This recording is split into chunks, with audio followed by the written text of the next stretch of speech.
Well, that was our first Thursday. That's about all I'm going to say about that. I hate Thursdays. I think we're going to do away with them, especially on Sunday. They don't work very good. But first day we kind of take the pads off trying to do it, so we might try to modify that a little bit. Maybe wear our pads instead of not wearing pads. But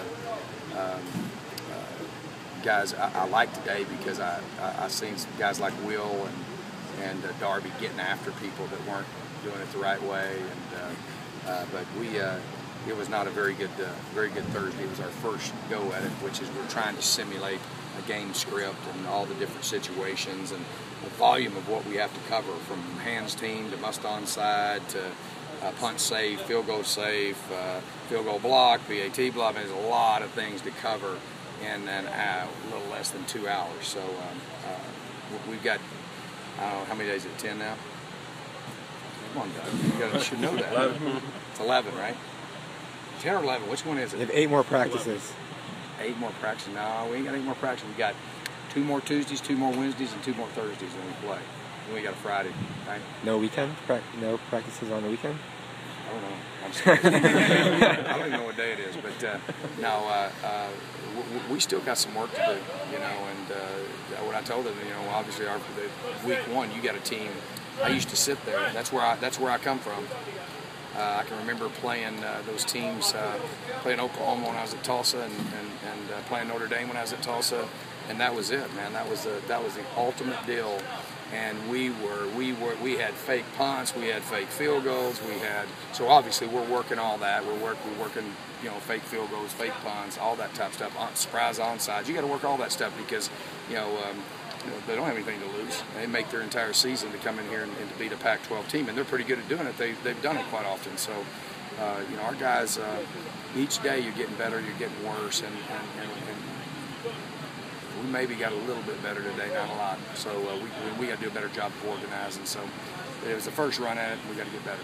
Questions? I think some of that's just the fact that we're nearly 3 weeks into this, and the extra week. Yeah, I think one of the things that's frustrating is that I wish that you could not graduate anybody. You know, you could just keep them, because all the stuff I went through last year, you really don't want to go back and do again. In reality, you have to, and so.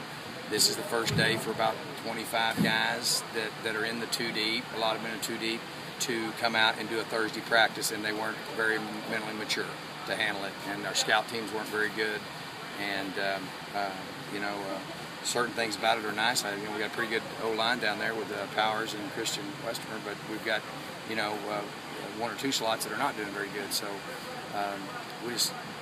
some of that stuff's a little frustrating. You got to keep doing that. That's an every year process, and that's why you hopefully, you know, as you get good at this, you'll have guys redshirting, and you don't have to have them play as quickly as we're having to have people play.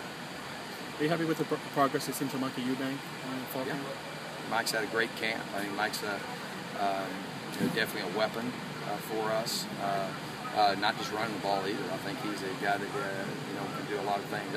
Our quarterbacks, you know, I said that last year. I'm not whether we have 3 really good quarterbacks. I you know, trust all 3 of them. You talk so much about your new receivers and everything, but you guys like to run the ball. Just how's the running game looked these last few days? I think it's looked really good. I mean, I think the really only thing I can go by is Camp T. That was really the one. We had a little half scrimmage and then that one, and you know, trying to keep everybody healthy, and that they ran the ball extremely well. So you know, obviously Marion is a guy that is a dynamic player, and then DJ is a guy that I think that you know, that they do so many great things, and then we got some things to complement them. You know, I think in the run game that's good, and you know, so I feel good about our ability to score points. You know, if we don't turn the ball over, we don't have negative plays, stupid penalties, we'll score points. I'm just really worried about, I see a lot of penalties from a lot of guys that haven't been in the system. And you got to be disciplined. We had 4 offsides penalties on defense today. 4 offsides on defense? Yeah, in one day. We had 4 the entire season last year. But obviously you got new guys, you know, and they're, you know, you can't go on the snap count. You got to key the ball. There's guys in the depth that are doing that, but you know, you can't have those things. You can't have penalties. You got to have clear objectives on what you're doing, So we got some work to do. I do feel good about the overall speed of our team, and we should be markedly better in the kicking game. Can you talk about the guest speaker that you guys had yesterday? Luttrell? Marcus Luttrell was obviously it was about life skills. It really wasn't about football. It said very little about football. It's a phenomenal story. I don't know if you got a chance to read the book, but one of the things that we were trying to do is teach these guys about how to win in life, and unbelievable life lesson, and obviously unbelievable American, and the stories were unbelievable. I mean, just remarkable what he had been through, and it was. I think our guys were really impacted by it, and just talked to him. He talked a lot about teamwork and about how important it was to depend on the person next to you, and he talked about mental toughness a lot, and it was at a level that's way beyond what these guys think about. But I think our guys were pretty captivated, and it was an incredible opportunity. Really appreciate Joe providing that for us. He comes down, he provides a meal for us. Guys had steak and lobster last night, so they loved that. And then obviously getting to hear a great American like Marcus was pretty special. I know it was special for me. I enjoyed it, and but it was more life skills than it was.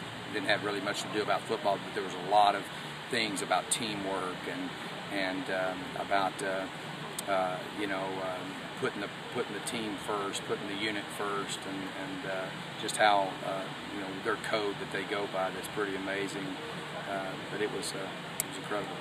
Speak to Marion's maturity, just coming to the program, making an impact, and then the strength. I think it's really hard. I think that's one of the things we pride ourselves in doing. Is that like I've said, I think I'll take a Marion Grice every year. People, talk a lot of times in a negative way about junior college players, but being able to transition them and be able to have the structure and the discipline, I think Marion would tell you has helped him tremendously, and you get that through relationships. So we've got a great trust, a great bond with him, and he's matured unbelievably. Especially, I think this spring and summer he has really matured, and I think is poised to have a great year.